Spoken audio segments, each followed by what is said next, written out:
புதர்கள்ல மண்டி கிடக்கக்கூடிய பெரி அப்படின்னு சொல்லக்கூடிய ஒரு பழ வகை, அதுதான் இந்த சீபக்தான். சீபக்தான்ல நம்ம உடலுக்கு தேவைப்படக்கூடிய எல்லா விதமான ஊட்டச்சத்துக்கள் அடங்கியிருக்கு. விட்டமின்ஸ் பொறுத்த வரைக்கும் vitamin K, C, A, E, B complex and antioxidants, flavonoids விட்டமின்ஸ்ல இருக்கு. ஒமேகா, எல்லா விதமான ஒமேகா இருக்கக்கூடிய ஒரே பழம் அப்படின்னா அது இந்த சீபக்தான். Omega 3, 6, 7 and 9. இப்போ ஒமேகா அப்படின்னா என்ன? நம்ம உடல்ல முக்கியமாக தேவைப்படக்கூடிய ஒரு ஊட்டச்சத்து, ஆனா நம்ம உடம்புனால உற்பத்தி செய்ய முடியாததான் இந்த omega fatty acids.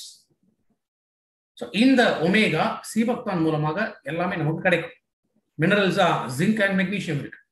புரதச்சத்துக்கள் methionine, leucine, lysine, glycine. So சராசரியா 190 பயோ ஆக்டிவ் எலிமெண்ட்ஸ் ஒரே ஒரு பெரின்னு சொல்லக்கூடிய ஒரு பழத்துல இருக்கு.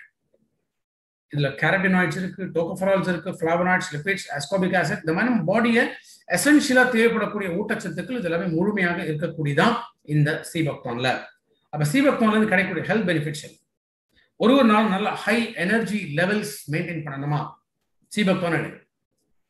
கான்சென்ட்ரேஷன், படிப்புல வேலையில இந்த மாதிரி கான்சென்ட்ரேஷன் இல்லையா, சீபக்தான் பயன்படுத்து.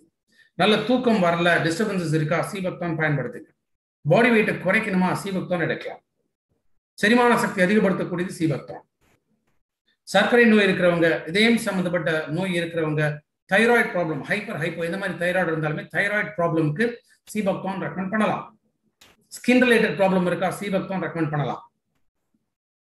GERD அப்படின்னு சொல்லுவோம், கேஸ்ட்ரோ ஈசோஃபேஜியல் ரிஃப்ளக்ஸ் டிசார்டர். சாப்பிட்டோட கொஞ்ச நேரத்தில் என்ன உணவு அப்படியே எரிக்கழிச்சுட்டு வெளில வந்து ஆசிட் ரிஃப்ளக்ஸ், அப்படியே நெஞ்சு ஃபுல்லு எரிச்சல் இருந்துட்டே.